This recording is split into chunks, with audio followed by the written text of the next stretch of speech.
Troy Galloway is a construction manager and consultant, commercial and residential builder, and a certified inspector for all commercial and residential buildings. And now, here is About the House with Troy Galloway. Well, welcome back, folks, to About the House. This is your humble host, Troy Galloway, owner of Galloway Building Services. We're really happy to have everybody on board with us today. We're going to have a great show. A little bit about the house, about the house, if I may use that more than once, is that we are a very unique show. We actually have, it's like an audio university of everything you could ever possibly want to know about your home. We got a lot of shows in the archives that you could go to podcast and YouTube TV. That's what makes it an audio university, is because you can go back and research a lot of the different topics that we've had over the last few years. And we've had a lot of great shows and a lot of great hosts or guests on here and subject matters, and from engineered wood to real estate trade clubs to brokerages, real estate agents. We've had detectors and sewer. You name it, we probably had it. And we got a whole lot more to go over, just a whole world of everything about your house. And so that's what we try to do, is try to make this an educational program. But we also try to have fun with it at the same time. So if we can do both at the same time, I am a professional educator.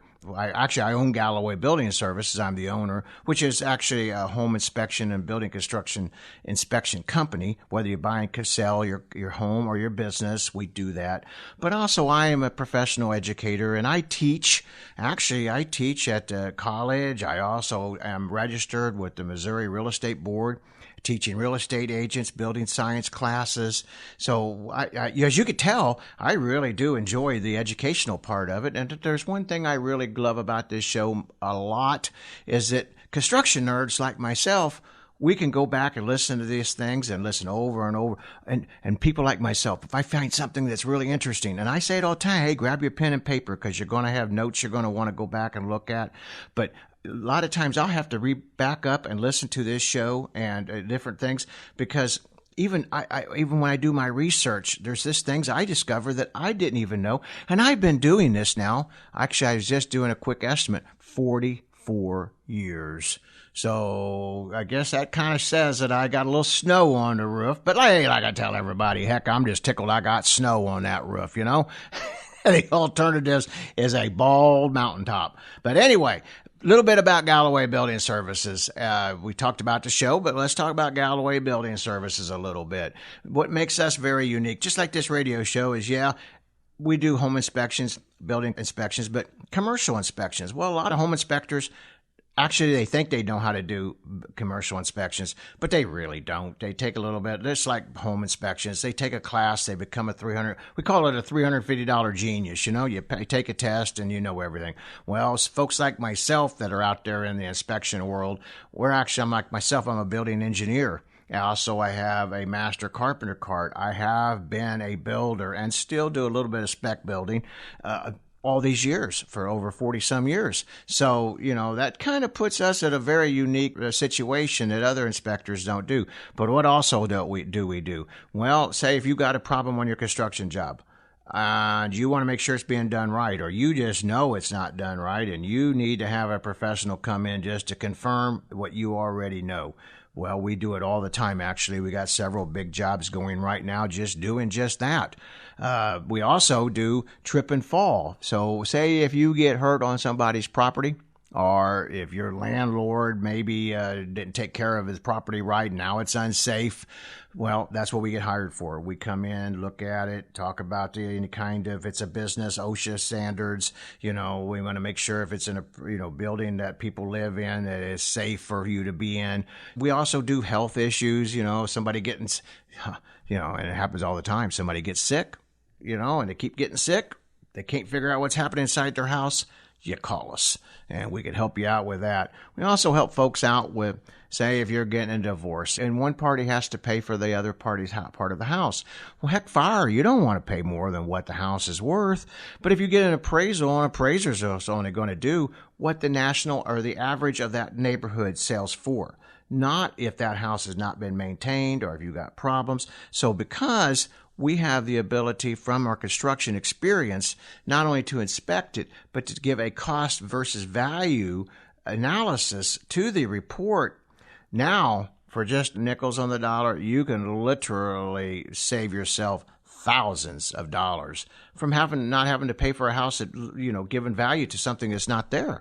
So that's kind of why we love to talk about what we're doing here. And that's what this show's about. So you too can be educated and you too will not be able to get ripped off. What's our motto of our business? Making sure that you're getting what you paid for. The job is being done right and you're not getting ripped off. And, you see, I talk about that. I preach that all the time to all our people on our company. You hear it on our YouTube videos. Oh, go check out our YouTube videos. I bet we got close to 300 or more YouTube videos out there now that you can go, and they're all educational. A lot of great stuff. Hey, and when you do go there, hit like and subscribe. We're posting about every 2 a week or so videos, so you can be up to date with the crazy lunacy of this world and the things that we find. And then if you got something that you like to present, give me a hot call, and we will definitely come out there and look at yours and take care of that for you. And then if we could post it on YouTube. And then also, what I really like on that is that we have a lot of comments, and on a comment section that's a great learning educational format too, because a lot of the people that are commenting have great ideas, great thoughts. So it's a lot of fun. Well, folks, hey, we're going to jump right into today's show. It's enough about myself. Let's get on to some of this education. Now, this one here today, I've been wanting to do this show for quite a while, and I kind of wanted to wait until it was time, seasonal appropriate, like a lot of our shows, that we've had out there, seasonal appropriate. And because this show actually goes I got people that listen to this show all over the United States. Actually, we're even getting reports that we're getting people up from Canada listening. So I thought this was a great time to talk about this, and that is how to fireproof your home. Now, there's a lot of things out here, just flat common sense, that sometimes we just don't think about. But there's a lot of other things in here that we don't even dawn on us that are available to us, from living in our homes to building our homes. When we build a home, we literally can do tons of work to make sure, different applications of making sure our home don't burn down. Now, yes, we have fires from inside our home. But we also, and we all hear it every year, the sadness of the homes being burnt from these wildfires. It happens more than it ever should happen. We're not going to get into the politics of the insanity of why they allow this to happen, but they do. So what can you do? You can't stop the idiocy of the government doing what they're doing about not helping us. And hey, and God bless them firemen and them, all them government, them people work for the government, and we love them and we appreciate them greatly. But let's do our share so we can take the load off of them so they could focus on other areas of fire prevention, and we are an asset, not a liability. So let's start with going on the outside of our home, and then we're going to work our way in. And so we hear a lot of what's happening inside the houses to help us out. But let's talk about a little bit about the outside, what we can do to protect our homes. And that's to create a border around your home, like a fireproof barrier, fire break was what some place people call it. And so what you can do to help yourself with that is, have gravel and concrete as a great fire line or fire break, because it stops it from having fire from coming across, or, like if it's a grass fire or something, it stops it from actually rolling across. It stops right there at the tracks or at the driveway or at the road. And so you want to make sure that if you can, put yourself a barrier. And if you can't have a man-made barrier like a driveway or a concrete or gravel or something, Then what we like to see done is this have us a green zone. What's a green zone? It's actually just like a grassy area that's not dead grass. You try to keep it wet. You kind of have a nice lawn, because they don't go across that lawn, that green grass very well at all. But, I mean, that's the second best way of doing it. We'd prefer the hard surface, but if not, that works fabulous. Now, you can also do some other things around your house.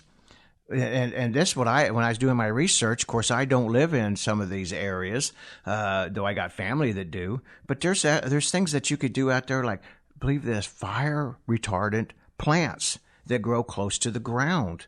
That's another good area that you put in that green zone that we're talking about. But put these around your house. They look very pretty. But some of the fire-resistant plants includes the California lilac. I never even heard of such a thing until I was looking at this research. They're very pretty. When I looked it up, they're really awesome. Ornamental strawberries, yellow ice plants, French lavender. I didn't even know there was such a thing.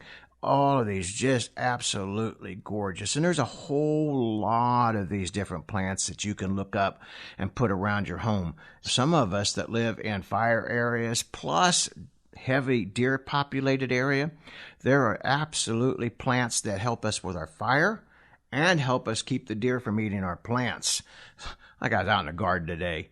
Them dadgum deer in there eating my tomato plants faster than I could even grow them. I don't mind sharing, but whoa, come on now. Just don't be so greedy. Anyway. Like they care, like they know. They're just poor things. But look for plants that are low resin and high in moisture content. Also try to, like we talked about this fire break zone, try to keep this about 100 feet around your home. And if you can, like 100 feet away from your home. And that way, your sparks and embers and such won't be able to blow up onto your home. And then clear around all your other structures, too. Like, make sure you got all your stuff cleaned up around your sheds and all the undergrowth. This is why we're having a lot of our forest fires out there, is because of we don't get rid of our undergrowth properly. Now, in my state that I live in, we do a great job with that. But other states, they don't believe in that. But really keeping all that underbrush cleaned up, especially on your own property, because that is that's just fuel for the fire. So make sure you take care of that. Number 2, make sure the fire trucks can access your home. Really, as crazy as that sounds, a lot of people, more in the rural areas, you think rural areas, and that's true. They literally have places that it's hard to get a big fire truck in. They can get their little pickup truck in or their car, but they got so much brush and tree overhang and stuff, they can't get a regular-sized fire truck into it. Well, heck, them poor volunteer fire department, them are the ones that work out there in the rural area, they don't even have a fighting chance. And God bless them men and women, they're out there trying to help you, but they literally don't have access to get into your property. Also, if you can, if you're in the rural area, make sure that you actually, if you can, try to have a pond so that they can have a place that they can actually draw the water out of, besides of what they bring on the truck, what they actually can just bring out. Now, I had a home fire on the river. I have a home on an island on the Mississippi River. Really an awesome place. Well, that house burnt down, but just because by the time they got out there, it was a little late and I wasn't home to catch it. But luckily we had the river, and they was able to draw the water after they run out of water that they brought with them. They was able just to pump it right out of the river. So this is a great idea. They got pumps and such, and they're prepared for this. Now, fire truck access is also a problem in our cities. Some of our inner cities, they have so much debris, so much trash on the street, so much garbage, they can't get the fire trucks down through it. So you try to do a community organizing to help yourselves and your friends and your neighbors keep the areas so as that you have an access for the fire department. Also, too, we are putting in big barriers to keep people out of our neighborhoods. You want to make sure that when you put these barriers in, that they're still fire truck accessible. Work with your fire department. You have any questions, ever, whether you're in a rural area or if you're in the urban area, check with your fire department. Ask them to look at it. Take recommendations. These are absolutely great ideas. So I see some of these gated communities. The fire departments can't get in. My home on the river is a gated community. We get into it all the time up there because the fire department does not have access to that. Somebody's got to run up there and unlock that gate. Well, we're not even talking about health safety issues. Somebody having a heart attack or something. That's another problem with having them locked up and people can't get in. But, if you got that and the fire trucks are not, and, time is the essence, just like health purposes and reasons. So you want to make sure that you have, if there is a gate, I'm not against the gates. Gates are great, but you want to make sure that the fire department has ability to get through. So just talk with your fire department. See about what they recommend. They're the best ones to use. And so then, number 3 is when you're building, try to do a fireproof design.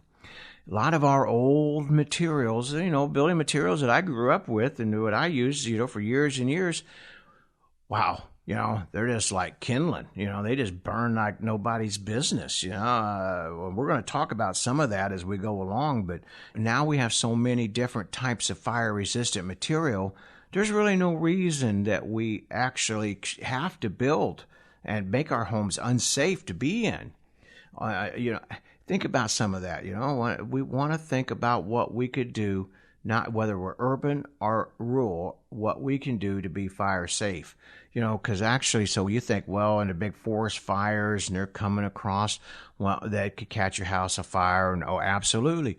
But for us folks, some of us folks that have places and property in town, if the house catches a fire next to you and the embers is floating and flying through the air, it's nothing for them to land on your asphalt roof or in a brush pile or land on your dead weeds. And next thing you know, you have a fire. So try to implement a building design that's fireproof or as fireproof as we can get. Really, I don't know if there's any such thing as fireproof. We're using that word, but more fire retardant.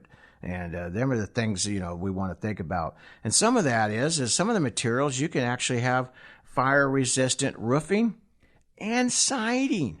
You think, really? Folks, there is now you look at your shingles and they have class rating for fire retardant. Now, we used to use a lot of wood shingles.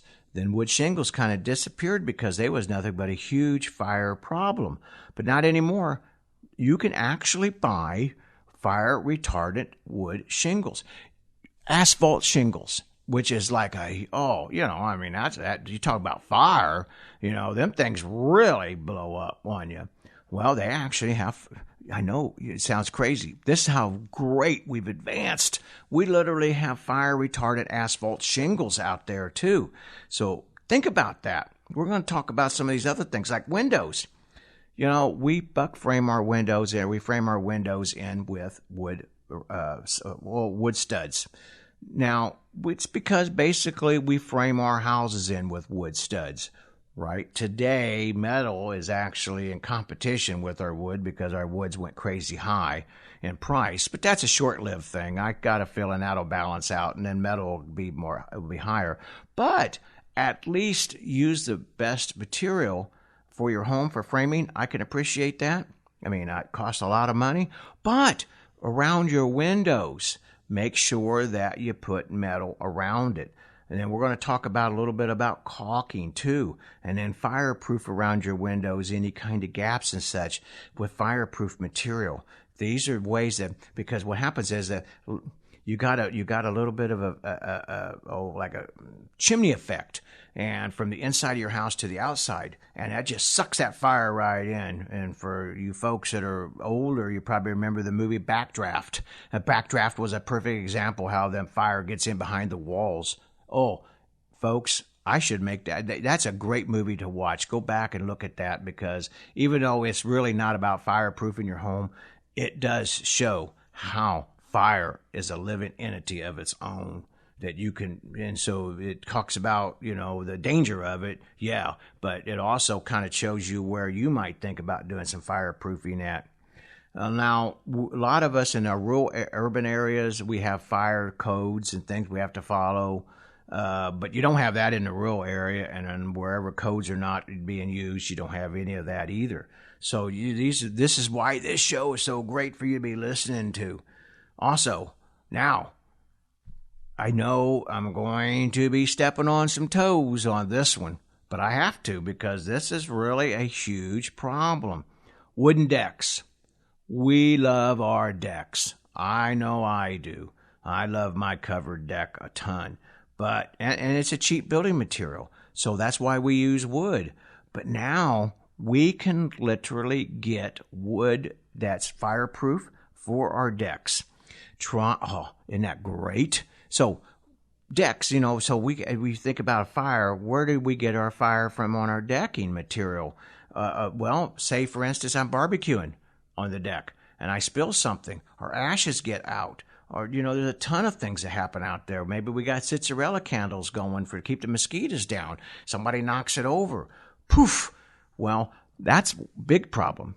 But what if your deck catches a fire from being fire coming from outside, and you're trying to get out of your home, and your deck, whether it be front porch, back porch, whatever, is one of your primary exit points of your home, then you don't have any way out. You're going to have to go through that fire. So think about that. And some of the things we could do for that, if it's a low deck, maybe we use concrete patio instead. Actually, that's cheaper than wood anyway, so that's a great idea. But you can use dry tile, you can use brick for your decks, stones for your decks, things like this. You could really make it look great.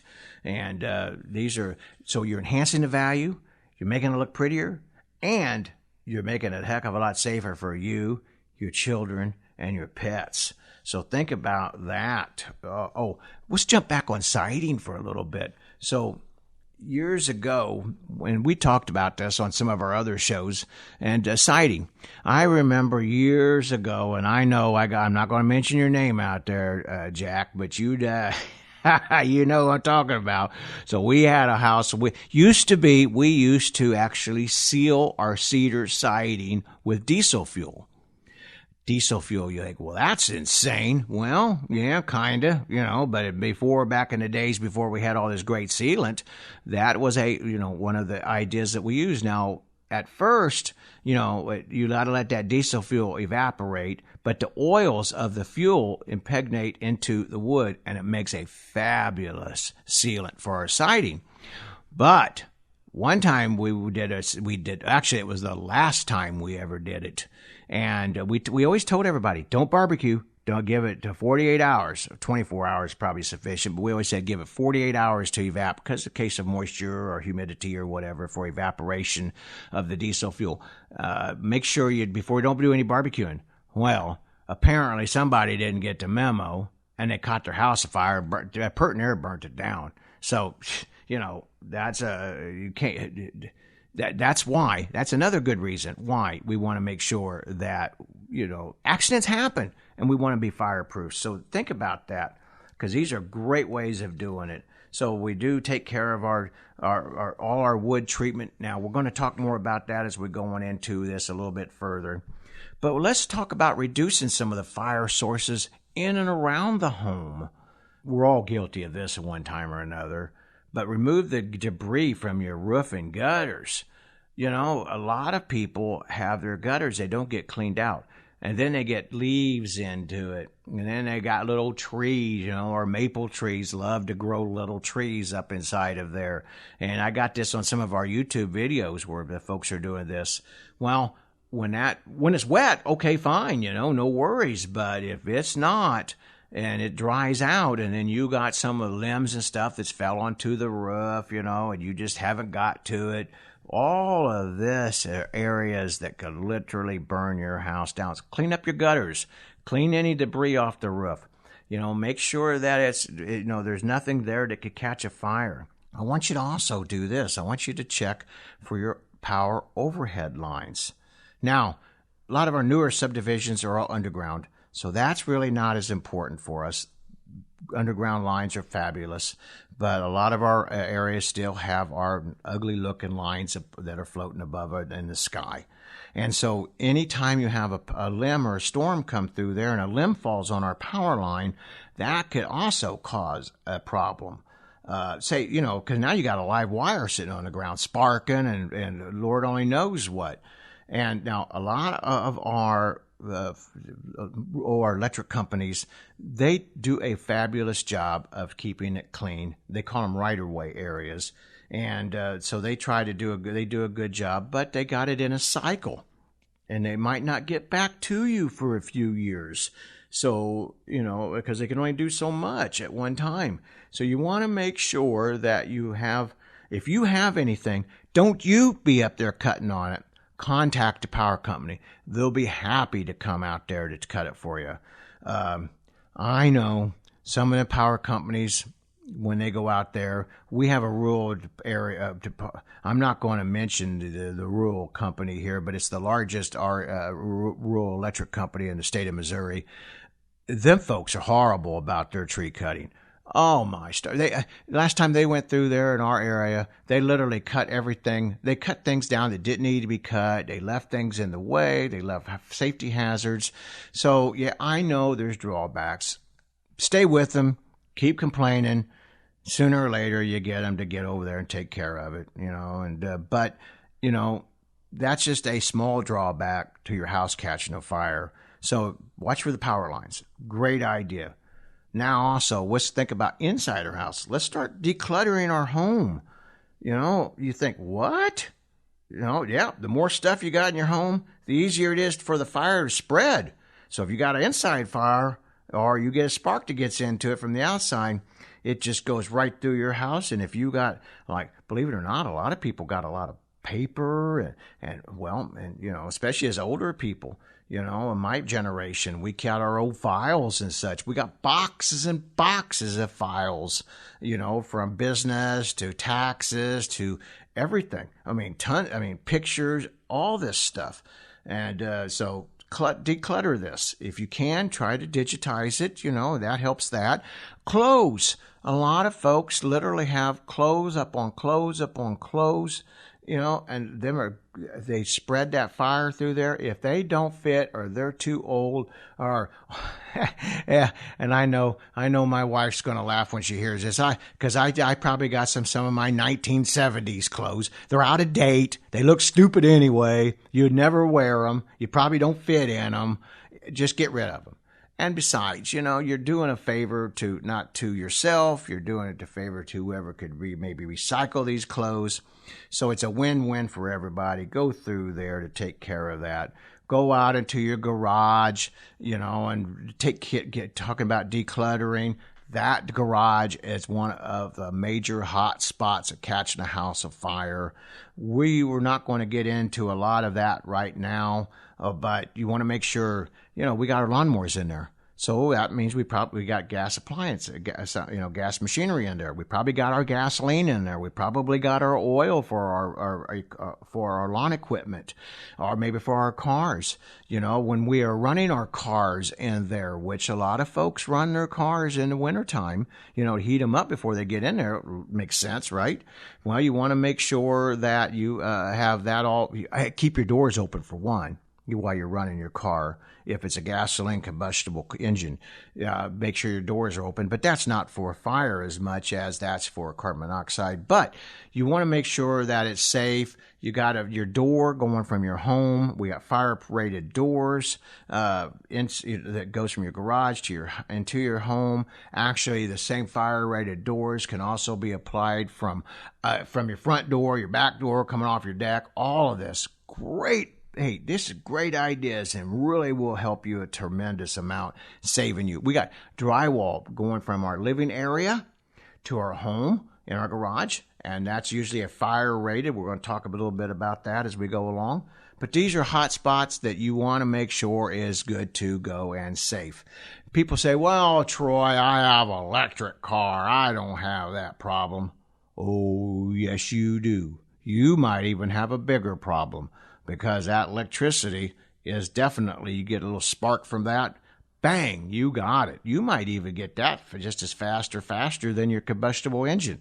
So don't think for a second having an electric car is going to be keeping you safe. I'm not against electric cars. I'm just wanting you to be safe about it and not be misled about safety when it comes to that. Also, now this is one that hits close to home for me because I love making these. It's a hobby of mine. And taking out your candles. I have a lot of candles. I love making candles. But candles definitely are very dangerous. Heck, I bought a home at a rehab to flip several years ago that somebody had burned it down to the ground because they fell asleep or somehow, I don't really know what happened, but the candle got knocked over somehow. Pet, child, something, and it caught the house afire. People smoking cigarettes in their house was another one. You know, they fall asleep and they're smoking that cigarette. That ashes and that fire falls down onto your combustible blankets or something, or carpeting, which we're going to talk about some of that as we go along on this show. And so these are ways. But hey, pick your candles up. Now, what I do with my candles is I have a few that we burn on, that I'm using, but the rest of it I keep in a controlled environment. So as that. And I didn't even do that until I started doing this research. I just had them everywhere. Candles all over the place. But I keep now in a controlled environment. And actually, mine, I put them in a cooler, an old metal cooler, and I just found an old junk metal cooler. I stuck them in. But that's because I have a lot of candles. So but that works great for me. But declutter out your home. Take out your candles, and any kind of like bamboo sticks, that works great. Oil diffusers work great. Wax warming systems, these are a good alternative to candles if that's what you're trying to get.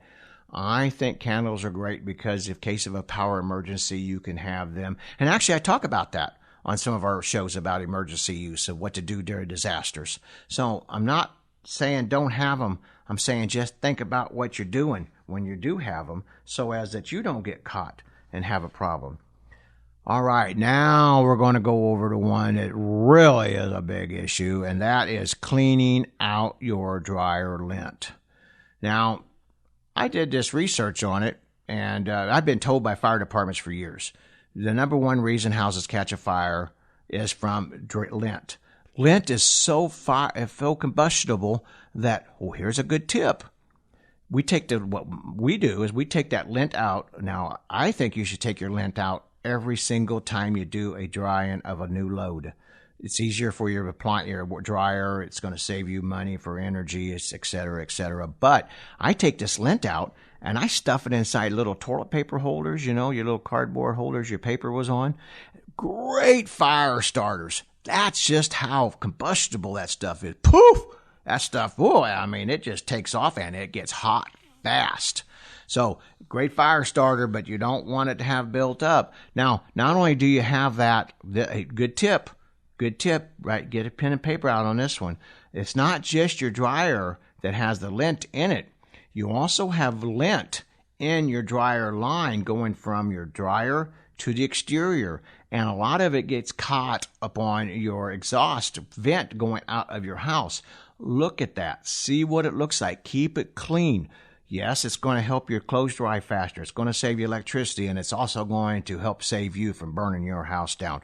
Now, they said to clean it every your dryer vent out in your dryer every 4 to 6 loads. I don't agree with that. I say do it every single time. It don't take any time. And if you're a barbecuer, hey, do save them. Or you got a friend that loves to barbecue or has a fireplace or a wood stove, save them lint trap bombs for them, with the toilet paper. They'll love it. Hey, nothing else. It's a great little holiday gift. It don't cost you nothing, and yet you put a little bow tie around it, a little ribbon around it, and it's so funny. But anyway, that's because I've done it. But anyway, that's a great idea here.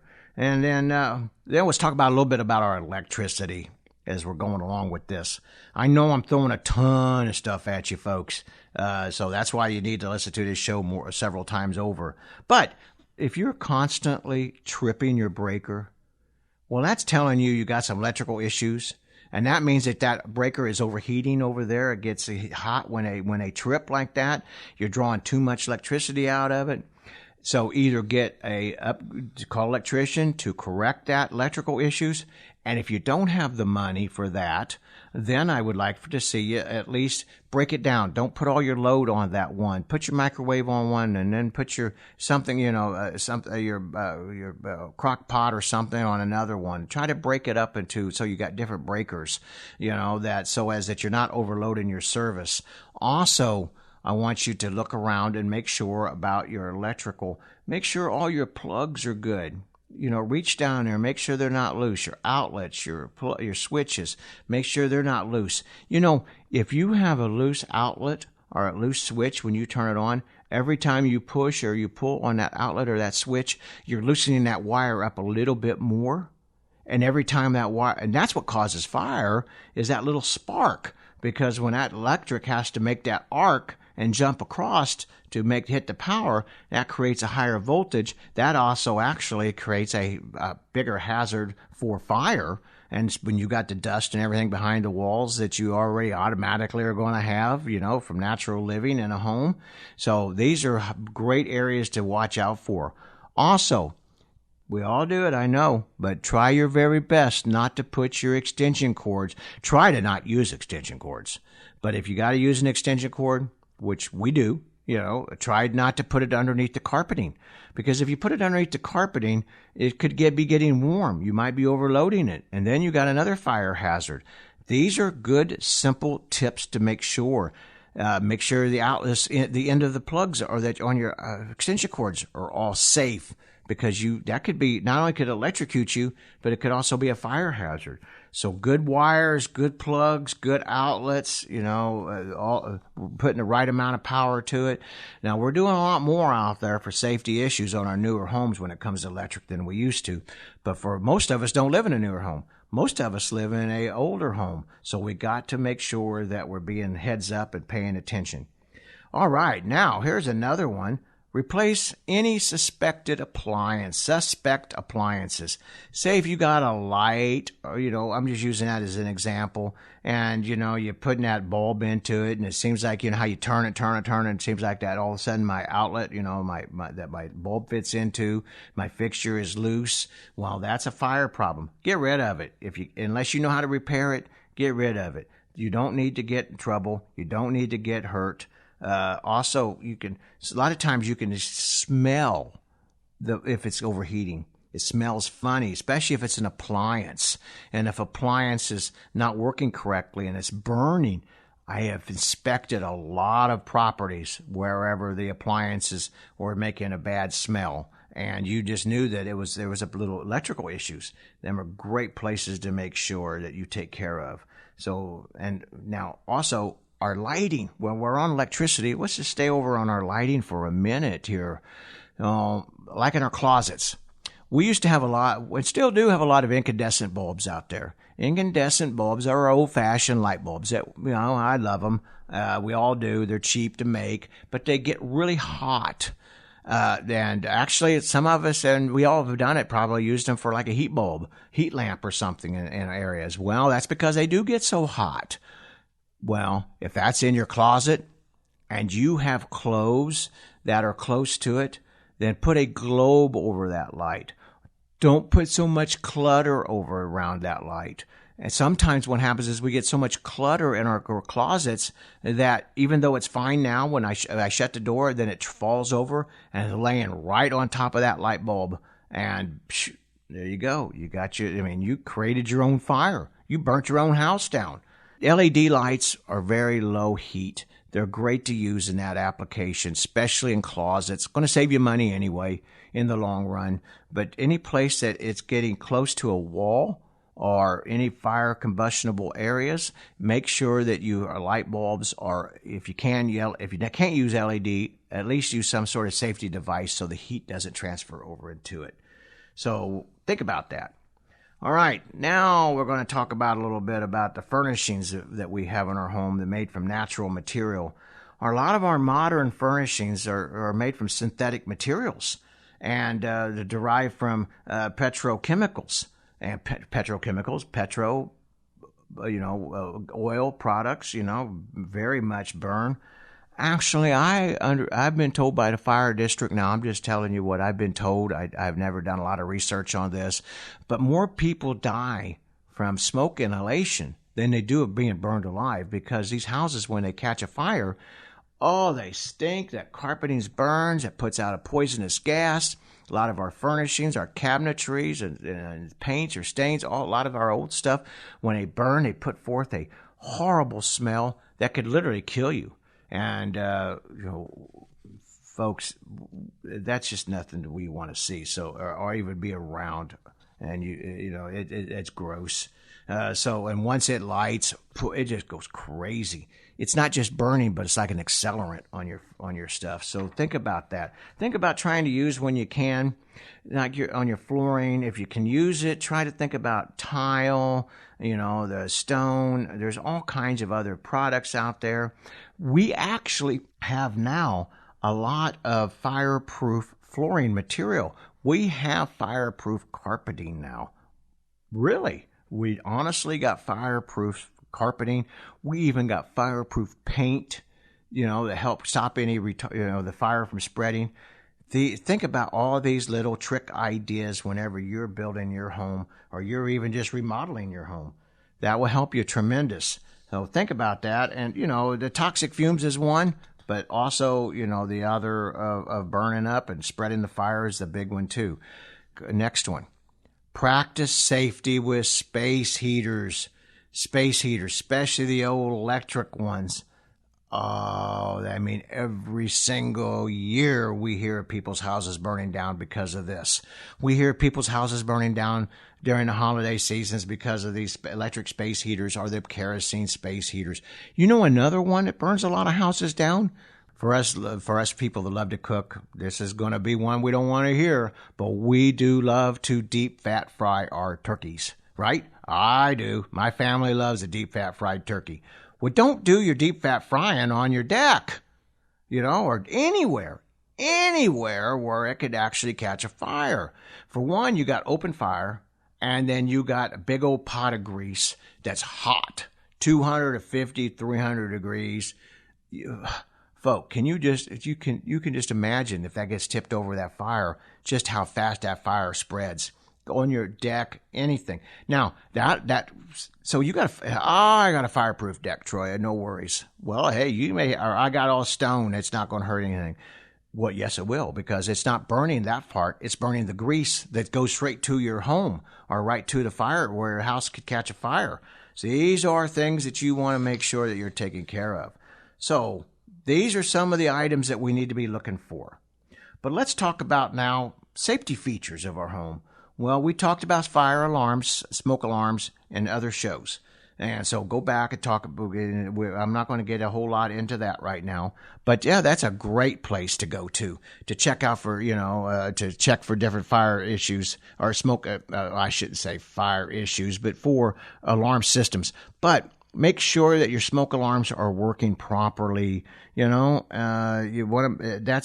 That's number one. I don't care that you shouldn't wait till the battery's dead. If you replace that smoke alarm when that battery's already dead or it's chirping, folks, you waited too long. Just for what a cost of a battery, you can't put a price tag. What a battery costs, $1 for a good battery, versus you lose your little doggy or your child or something. So make sure, just throw them away twice a year. Normally, we like to do it during time change for us folks that are literally in there. Check them. Hit the button. Now, and see if it chirps and see if the alarm goes off. If it's in a newer home, all our smoke alarms are designed they go out through the whole home and alarm and wake up, to wake you up. So it's just one alarm not going to go off, every alarm in the house. But if you have more, like most of us do on our older homes, it's just one alarm, one sound. So make sure that you keep them checked. Make sure you're good to go. Keep fire extinguishers on hand. For if you burn wood, you burn anything, if you burn fire, keep it down by the fireplace. Keep it down there by your dryer. Keep one out there keep one in your garage, and for people like myself who burn fire, I burn wood for heat. I keep one close to my wood stove. Actually, I even ask for them for Christmas presents, holiday presents. So, folks, that's a great gift, too. You're looking for something to give to somebody that don't cost but maybe $10, $15, but it's a great practical gift. Get them a fire extinguisher. Get them a couple of them. It's good to have them even in your cars. In boats, we're all supposed to have one in our boats. So why not put one in your car? Put it behind the seat. And, cars catch a fire all the time. Next thing, very, very important. Have a plan. Have a fire plan. Have a meeting with the family. Talk to them twice a year. Just a quick overcast, just to say, okay, we have a fire, nighttime. Where do we do? How are you getting out of your bedroom? How are you getting out of here? What exits are this or that? Also, where are you going to meet? That's a big one. Where are we going to meet? Where are we going to all catch up together? Well, because we don't really know, where everybody's at. Make sure you know where your pets are at. Sadly, I could tell you too many horror stories about people losing their children and their pets because they got to go back. These are places that we want to make sure that we take care of. We have a good working plan. And now you got an upper story home. Put some of these fire ladders. They got them on chains. They just wrap up. They're really easy. And they just throw right on out and just get right outside of there. Make sure that way you can just crawl and go out your ladder. And if it's a second level, if it's in the basement and you have a bedroom, make sure that you have access to get out of that bedroom. We call it egress windows, but we still go down there and maybe we fall asleep in our family room, our man cave or something. You got to have a way to get out of there. Make sure you think about that. That should be part of your safety plan, making sure that you know where you're going and how you're going to get out of it. So these are all great ideas. I got a whole bunch more. Actually, I got a whole bunch more tips here, but we're running short on time on our show. Follow us on our Facebook page, our YouTube page, our Instagram, Rumble, all of this. We're going to be doing a whole series on different fireproofing methods and ideas. Check out our new blogs. We're going to start blogging more and to send out our newsletters. If you're interested in our newsletter, contact us and we'd be happy to send it to you. We don't really advertise on it. I don't send a bunch of stuff on there from everybody out there trying to make a buck off of you. It's purely educational. Folks, these ideas I give you today, I know some of them are common sense. Some of them you don't even know about. You can actually fireproof all your wood in your house when you build your home. Ooh, what a great idea. They actually have, and commercial buildings been doing this for years. Fireproof drywall, fireproof carpeting, fireproof carpet for the hearth, rock wool insulation for fire blocking. Rock wool insulation it's actually a code compliant for that. Fireproof caulking, fireproof siding, fireproof wood stain. Remember we talked about that in painting? Fireproof window shutters, fireproof window covers, fireproof. Hey, here's a good one I bet a lot of folks never think of. And we're going to do a whole series on this, and that's enough kitchen on how to fireproof. But there's actually fireproof kitchen backsplashes. Take your time. Listen to the show. Contact me if you have any questions. I just pray that this show can help somebody maybe process. I hope that it could save a life. It's well worth every penny that we're investing in our time to give you this show and every minute of your time that you're listening to this show. So you can maybe help save you, your friends, your families, or your pets. It's just that important. Well, folks, I want to thank you for listening to our show. I really have enjoyed giving it for you. And I'm going to give one more shout out here. Might be the last time I ever get to do this for my friend here, Joey. He's been our producer now for several years. So ever since we started doing it, actually. Great guy. Love him a lot. He's tremendous. He looks like he's going to be going on a new radio station and going to be a great radio station. He's going to be a great asset to him. We're going to still try to talk him in to try to do some work with us, or maybe we can work with him on his new station. But hey, I want to say shout out to Joey. Thank you very much, sir. We greatly appreciate your time. My wife and I dearly love you. She said you was a sweetheart. I don't know what that means. Do I need to go back and talk with her? Oh, God bless all of you, folks. Thank you very much. Love it. If you have any questions, give us a call. Galloway Building Services. Phone number, I should have gave that from the beginning, 636-394-3112. You can also find us out there on YouTube and all over the place. Galloway Building Services. Thanks, folks. Appreciate you. God bless each and every one of you. Sponsored by Troy Galloway and Galloway Building Services, your top choice for professional home inspections in the St. Louis area. GallowayBuildingServices.com.